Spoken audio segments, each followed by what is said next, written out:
Siva, Chong, and Mukris are partners in Ohana Enterprise with the primary purpose of providing interior design services for various properties. According to their partnership agreement, Mukris and Siva are responsible for contributing capital in monetary form, while Chong's contribution is limited to his skills and knowledge. Despite Chong not providing any capital, they have mutually agreed that both profits and liabilities will be equally divided among all partners.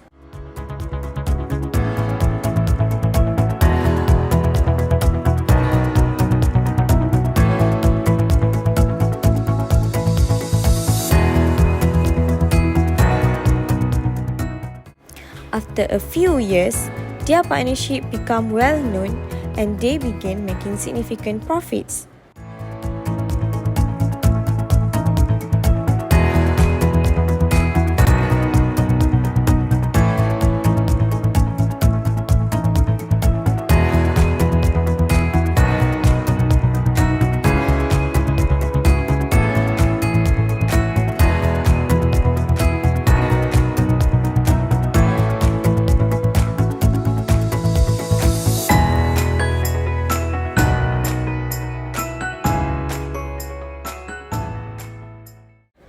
Siva decided to contribute more capital to the partnership as his earnings increased over the years. Additionally, Siva mentioned that the partnership should compensate him for each contribution to be discussed and agreed upon during their meetings. Chong and Mukris, however, felt that there was no need to pay Siva for his additional contributions as Siva himself had agreed to invest more capital into the partnership.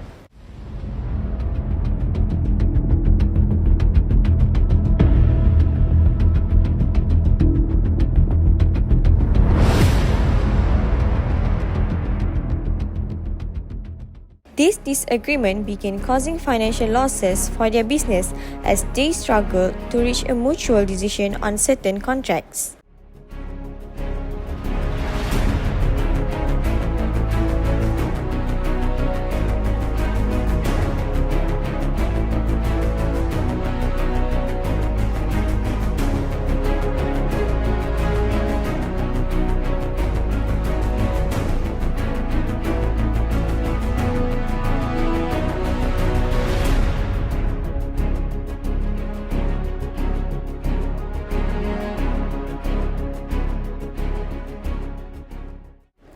As the situation worsened over the years, Siva stopped communicating and negotiating with Chong and Mukris when dealing with clients.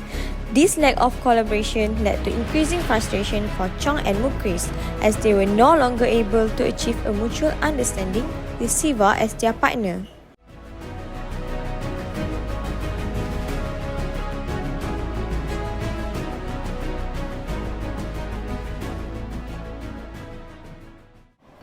Simultaneously, Siva opened a new business offering the same interior design services. When Chong and Mukris discovered this, they felt betrayed. They believed that in a business partnership, mutual understanding is crucial and partners should not compete against each other.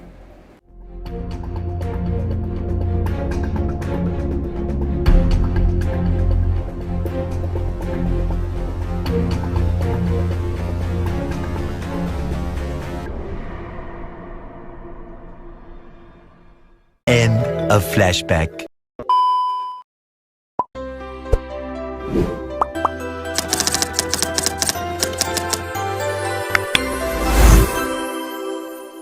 Hi everyone, did you see the video just now? Among Ohana Enterprise partners, there are few issues arises among them. What are the factors, effects, recommendations and solutions that we can give as a lawyer to the partners? So, before we go deep into discussion, the issue that we noticed in this case is whether Chong and Mukris can take action against Siva. As you can see in the previous video, Siva had opened the same business without the consent from Chong and Mukris. So, are there any rights for the partners who suffered and what are the effects from this situation? According to Section 32 Partnership Act 1961, if a partner open any kind of business with the same nature as and competing with the firm business, hence he must account for and pay over to the firms all profit that he makes in that business. There are two conditions that needs to be fulfilled by him to be liable. The first one, if the business are the same nature and competing with the firm business. However, there is an exception whereby he will not be liable if the business have the same nature but it is not to compete with the firm business.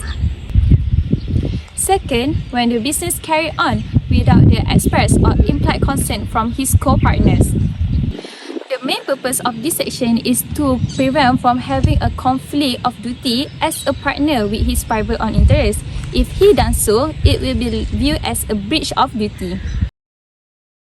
Let's take a look on the example case of AS versus Pinham. The fact on this case is that the defendant was one of the partner in H. Clarkson and Company that operates as a shipbroker business. One day, the defendant had access in a new formation of limited company that operates as a shipbuilding by using the information gained in his firm, and he also wished to use the same name as the current firm names. His co-partner prohibited him from use the same name as their firm and want to claim all the profits that he made in a new company.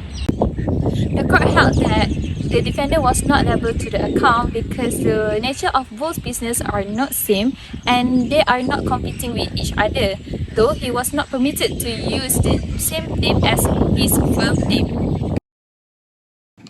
In case of Ohana Enterprise, Siva had opened a new business with the same nature as Ohana Enterprise, without having any concern and prior discussion with Chong and Chris. Consequently, Chong and Chris felt betrayed after they discovered about Siva's action because they believe that having a mutual understanding is important in their firm. As Siva, the sleeping partner, he seemed as he had the intention to compete with the current business, even though he did not express or imply his action for consent from his co-partner.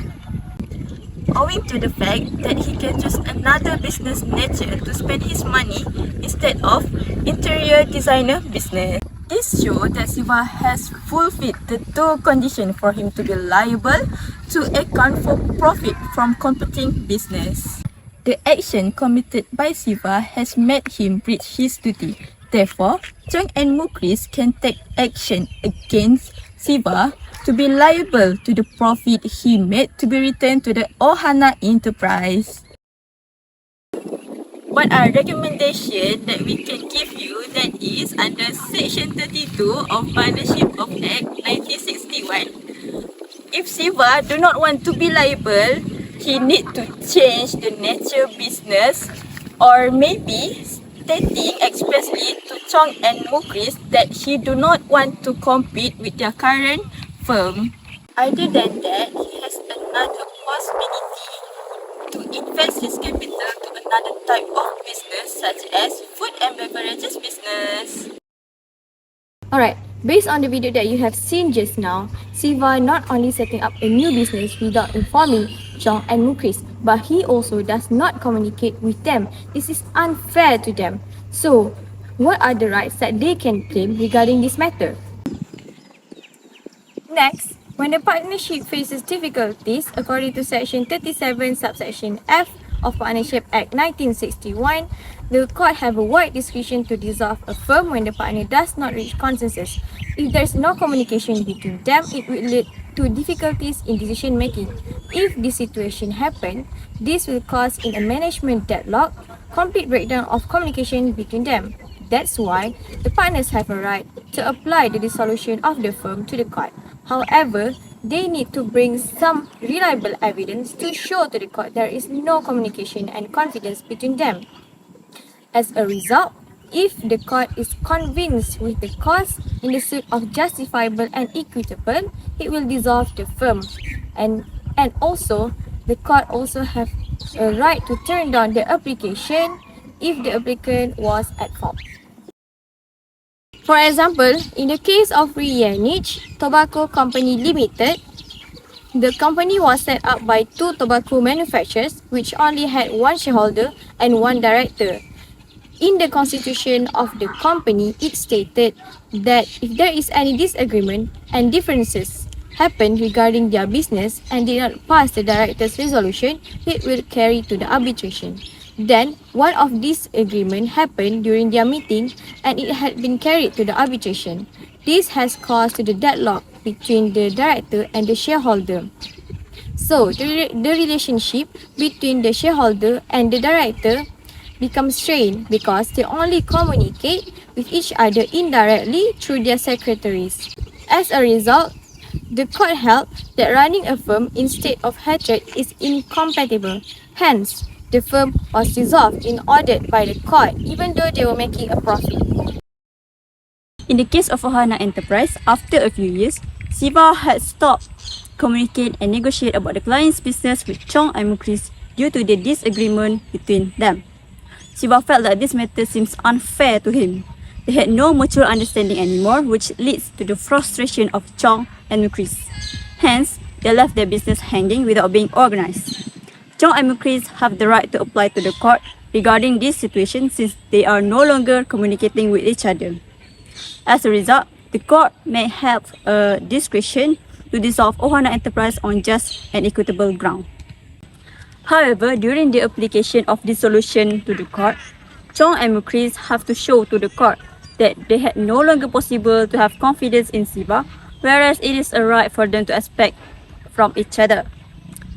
As a result, Ohana Enterprise may dissolve by the order of the court because of the deadlock and breakdown of communication. Plus, the firm had faced the financial losses.